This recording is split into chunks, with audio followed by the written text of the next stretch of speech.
Hello everyone, this is Neha and you are listening me on your YouTube channel Dear Justice.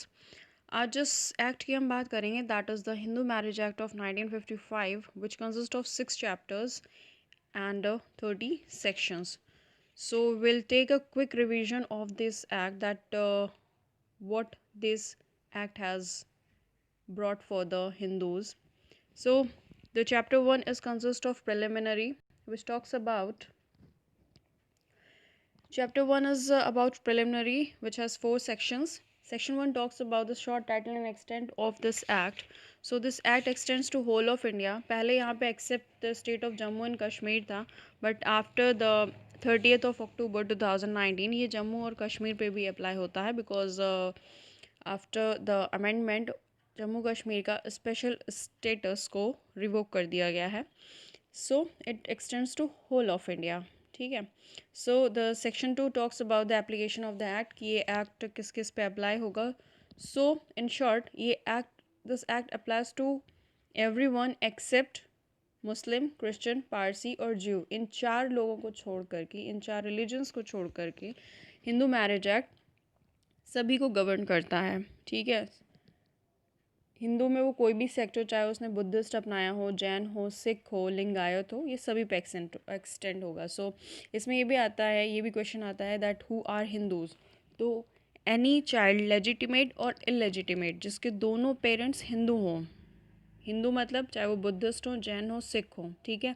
ऊपर clause section 2 का clause C में जो 4 categories दिए गए हैं, मुस्लिम, क्रिश्चियन, पारसी और ज्यू, इन 4 को छोड़ करके कोई भी होगा तो वो बंदा हिंदू कहा जाएगा. और सेकंड ये है कि जिसकी भी अपब्रिंगिंग एज अ हिंदू की गई होगी, he will considered as Hindu और वो इसी एक्ट से गवर्न होगा.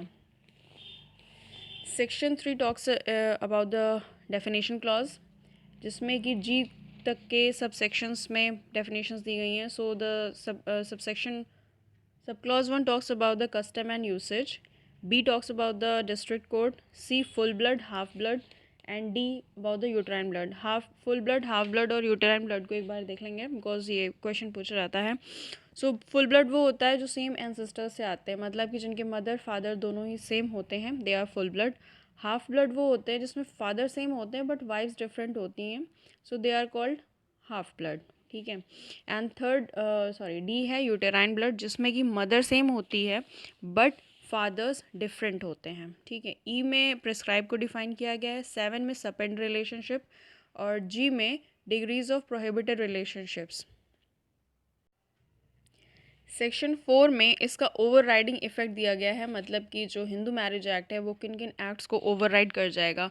सो इस एक्ट के बनने के पहले जो भी प्रोविजंस दिए गए थे, जो भी एक्ट्स बनाए गए थे हिंदू मैरिजेस से रिलेटेड, उन सभी के प्रोविजंस को हिंदू मैरिज एक्ट का के प्रोविजंस ओवरराइड कर जाएंगे. और इसके साथ ही हमारा चैप्टर 1 फिनिश हो जाता है. And here comes the chapter 2 which talks about the Hindu marriage.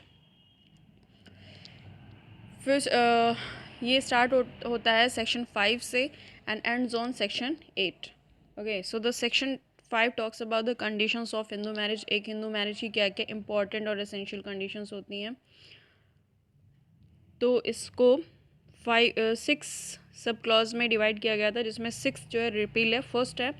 First है कि neither party has a spouse living at the time of marriage. दोनों पक्षों में से वर पक्ष एंड वधु पक्ष दोनों में से भी किसी का भी बेटर हाफ जिंदा नहीं होना चाहिए पहले का, मतलब दोनों की सिंगल हो उस टाइम पे. ठीक है. और फिर सेकंड में दिया गया है कि neither party of the marriage is capable of giving a valid consent to it in consequence of unsound mind. दोनों ही अपना वैलिड कंसेंट देने के लिए केपेबल होने चाहिए. बी बोलता है कोई भी मेंटल डिसऑर्डर से वो सफ़र ना कर रहे हों. ठीक है.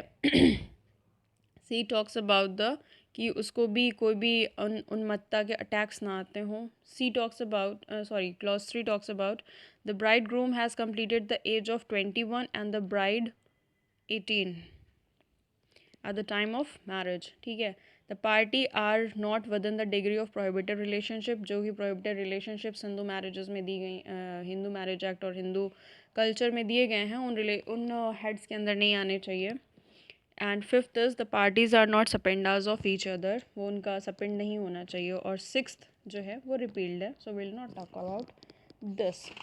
And here comes the section 6, guardianship in marriage. तो section 6 repealed है. और सेक्शन 7 बात करता है ceremonies of Hindu marriage. This is important. Ceremonies of Hindu marriage की हिंदू मैरिज में क्या क्या सेरेमनीज़ होंगी तब वो वैलिड होगा. So, Hindu marriage may be solemnized in accordance with the customary rites and the ceremonies of either party thereto.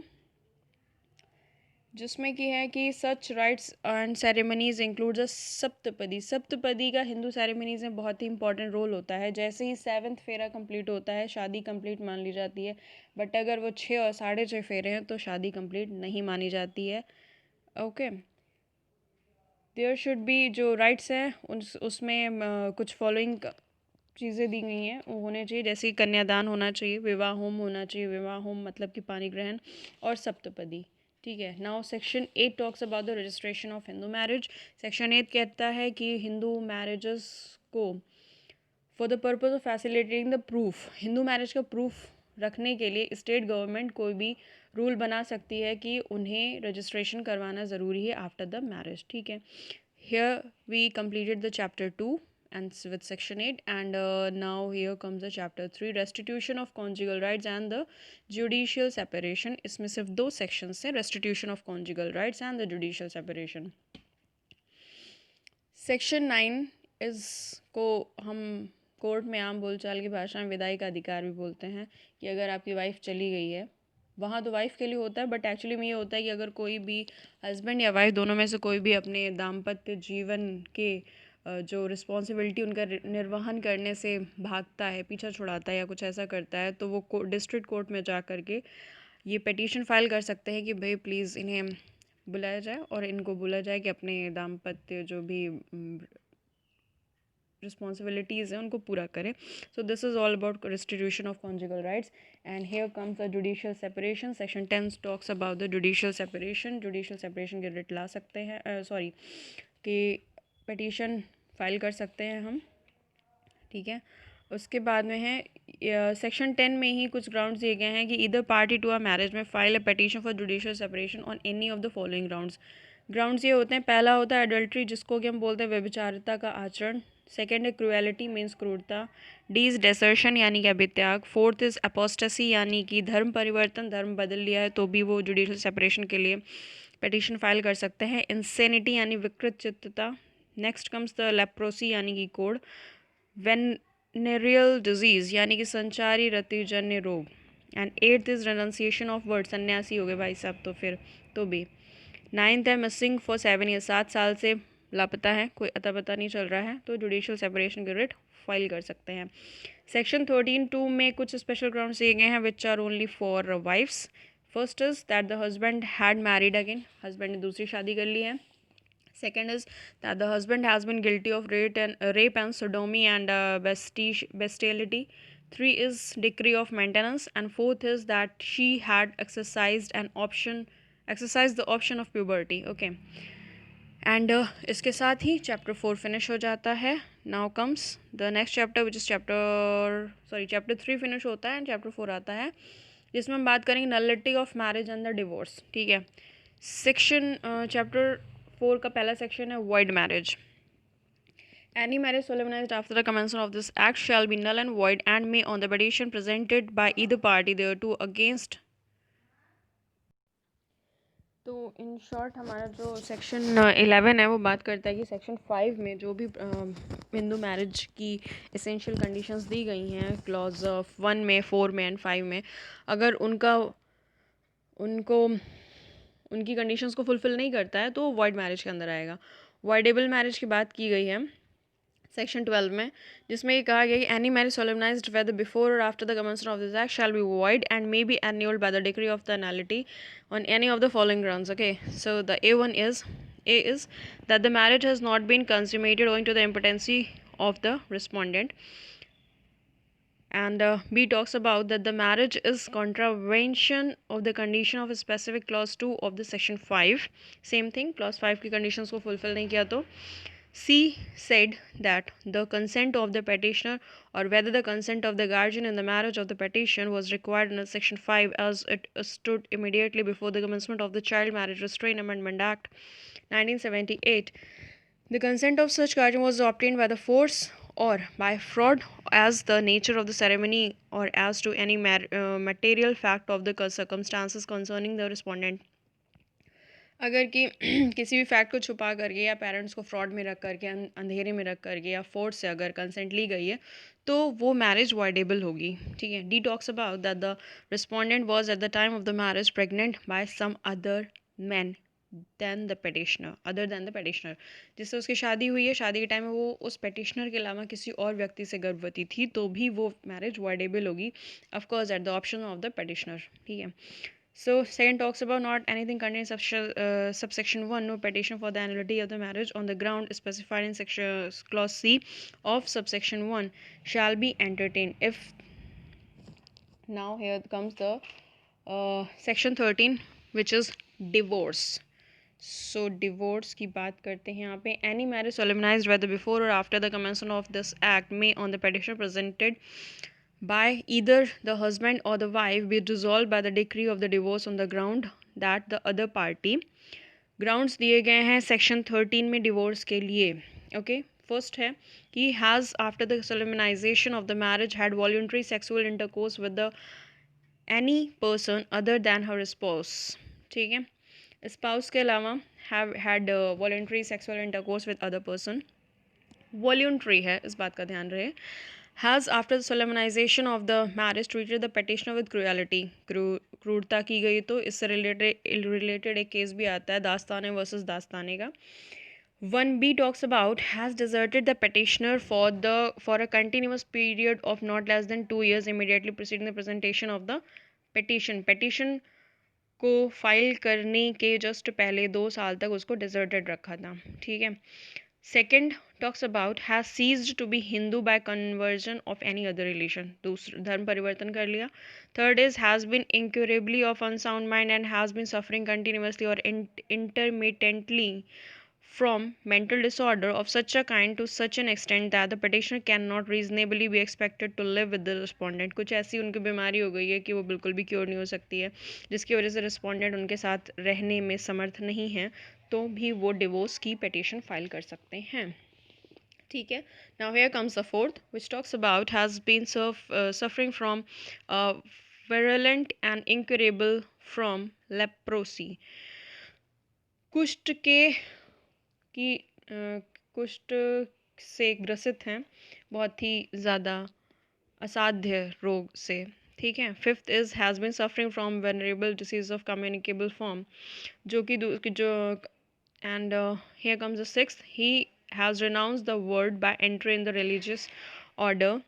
Seventh is has not been heard for being alive for the period of 7 years. 7 साल से ज़्यादा समय हो गया और उनका कहीं अता पता नहीं है, तो भी उनके लिए petition फाइल की जा सकती है. इसे और भी हैं दैट इसमें एक एक्सप्लेनेशन दिया गया है. उसके बाद में सेकंड बात करता है कि a wife may also present the petition for the dissolution of her marriage by decree of divorce on the ground in the case of any marriage solemnise after before the commencement of this act that the husband had married again before such commencement of, or that any other wife of the husband married before such commencement was alive at the time of the solemnization of the marriage. Same thing है.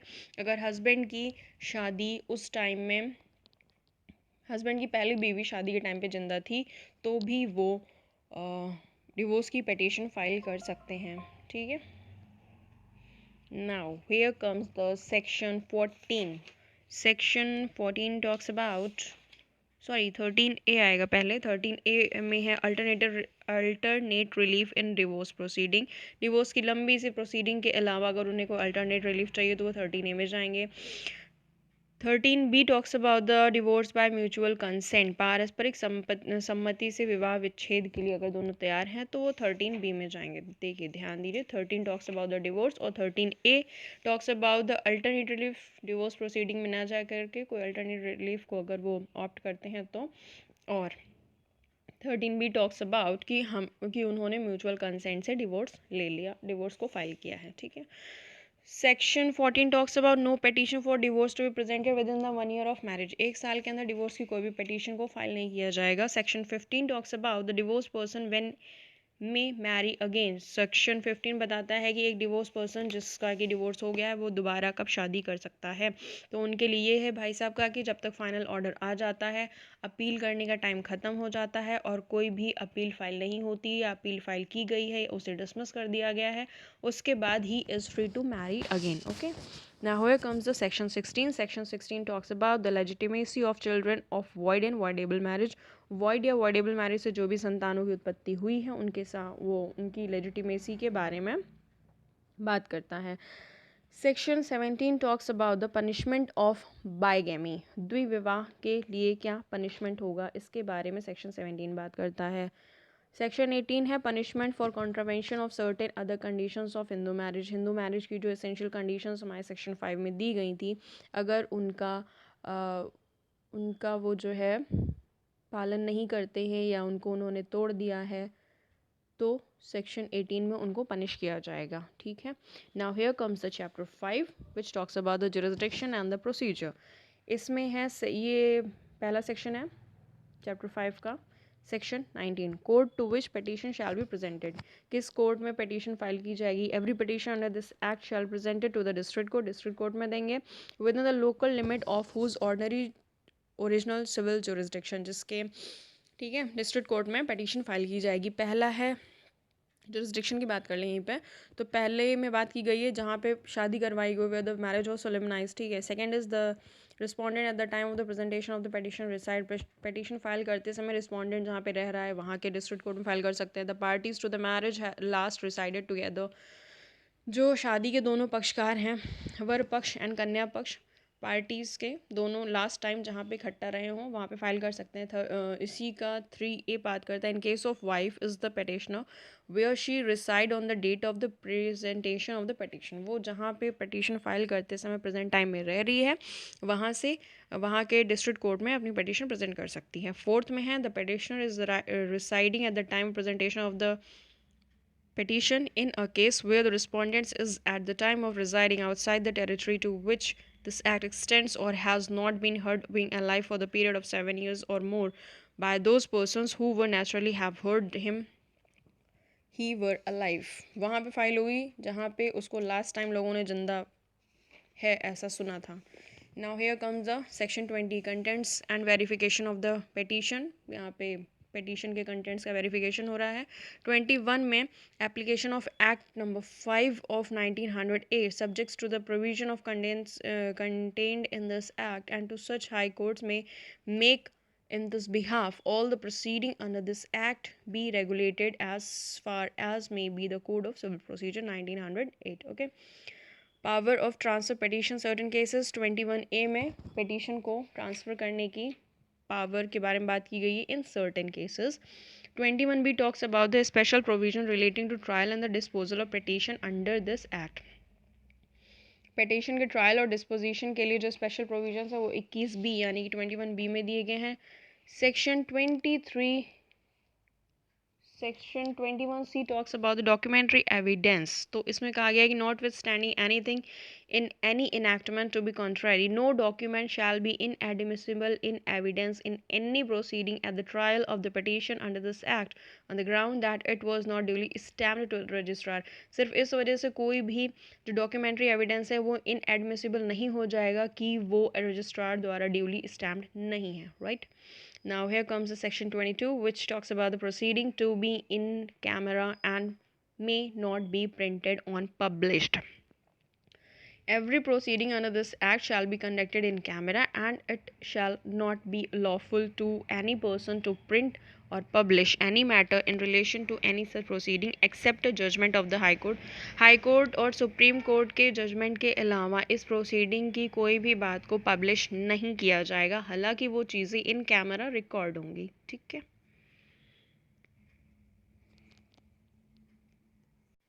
सारी चीज़ें बंद कमरे में होंगी। यहाँ पे in camera का मतलब एक बंद कमरे में प्रोसीडिंग से है। Okay, now here comes the section 23 decree of proceeding. Proceeding हो गई है तो अब उसकी डिक्रीज भी दी जाएंगी जो फाइनल डिक्रियाँ हो रही हैं।